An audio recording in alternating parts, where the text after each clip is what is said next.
Now, the transactions volume of India's homegrown fintech unified payment interface or UPI. Nepal की राजधानी काठमांडू में इस वक्त जबरदस्त बवाल चल रहा है। The UN Agency for Palestinian Refugees, UNRWA, says more than 1 million children are going hungry. Tens of thousands of protesters from all over Pakistan are gathered on the outskirts of Islamabad. Unfortunate pictures coming in from Bangladesh. The Russia-Ukraine war is showing no signs of slowing down. Just today in the city of Kharkiv, a Russian drone strike hit the National Pharmaceutical University. इसमें कोई शक नहीं कि दुनिया के कई देश पिछले कई साल से बड़ी बड़ी प्रॉब्लम्स में फंसे हुए हैं। अच्छी बात यह है कि भारत ऐसी क्राइसिस से दूर रहा, जिसका प्रूफ हमारी ग्रोथ रेट है, जो अभी 7.8% चल रही है। इसके सामने बड़े बड़े देश बौने नजर आ रहे हैं। नमस्कार, मैं हूं मोहित चौधरी। आज हम बात करेंगे ग्लोबल हैप्पीनेस इंडेक्स 2025 की रिपोर्ट पर। इस रिपोर्ट में पाकिस्तान, नेपाल, इराक, यूक्रेन और फिलिस्तीन जैसे कई देश भारत से ज्यादा खुशहाल बताए गए हैं। क्या हुआ सुनकर चौंक गए? तो चलिए इसके पीछे के रहस्य को समझने की कोशिश करते हैं। क्या सच में भारत 147 में से 118 नंबर पर है या उसके काबिल है? हैप्पीनेस इंडेक्स 2025 की रिपोर्ट में भारत की रैंक काफी नीचे बताई गई है, जबकि पाकिस्तान, नेपाल, इराक और फिलिस्तीन जैसे देशों को भारत से ऊपर दिखाया गया है। ये वही देश हैं जो या तो वॉर में फंसे हुए हैं या फिर पॉलिटिकल और इकोनॉमिक क्राइसिस में जी रहे हैं। फिर भी ये देश भारत से ज्यादा खुशहाल कैसे हो सकते हैं? ये जानने के लिए हमें भारत और इन देशों की असली ग्राउंड रियलिटी को देखना पड़ेगा। भारत इस समय दुनिया की सबसे तेजी से बढ़ती इकोनॉमी है। साल 2025 की पहली तिमाही में भारत की जीडीपी ग्रोथ रेट 7.8 रही। ये ग्रोथ रेट पूरी दुनिया में सबसे ज्यादा है। महंगाई दर भी कंट्रोल में है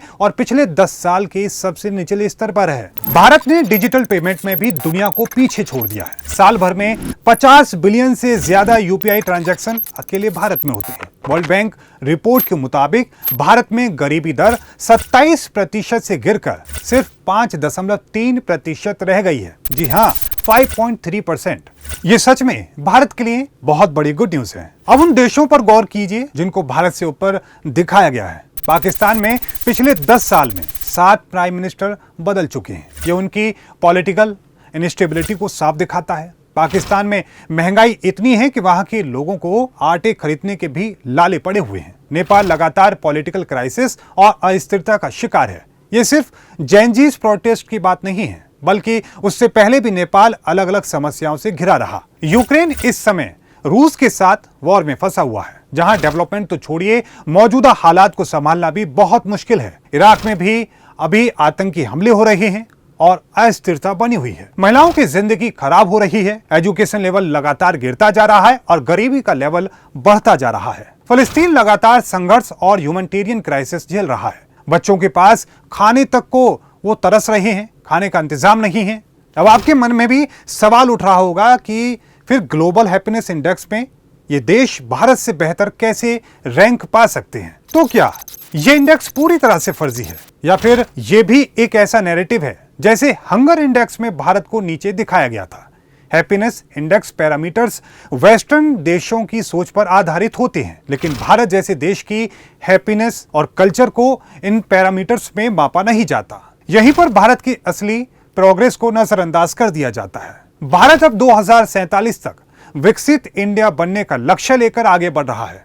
हर सेक्टर में तेजी है, डेवलपमेंट हो रहा है। स्पेस टू टेक्नोलॉजी, भारत हर जगह अपनी धाक जमा रहा है। करोड़ों नई जॉब्स पैदा की जा रही हैं। इंफ्रास्ट्रक्चर तेजी से ग्रो कर रहा है। भारत आज दुनिया के लिए एक रोल मॉडल बनता हुआ नजर आ रहा है। तो क्या हमें हैप्पीनेस इंडेक्स जैसी रिपोर्ट पर भरोसा करना चाहिए या फिर हमें अपने देश की असली ग्राउंड रियलिटी को देखना चाहिए? भारत की जनता आज पहले से कहीं ज्यादा अपॉर्चुनिटीज और ग्रोथ देख रही है, फिर भी इन रिपोर्ट्स में भारत को नीचे दिखाया जाता है। अब सवाल आपसे, क्या ये रिपोर्ट सच बोल रही है या फिर ये एक और कोशिश है भारत की इमेज खराब करने की? जय हिंद।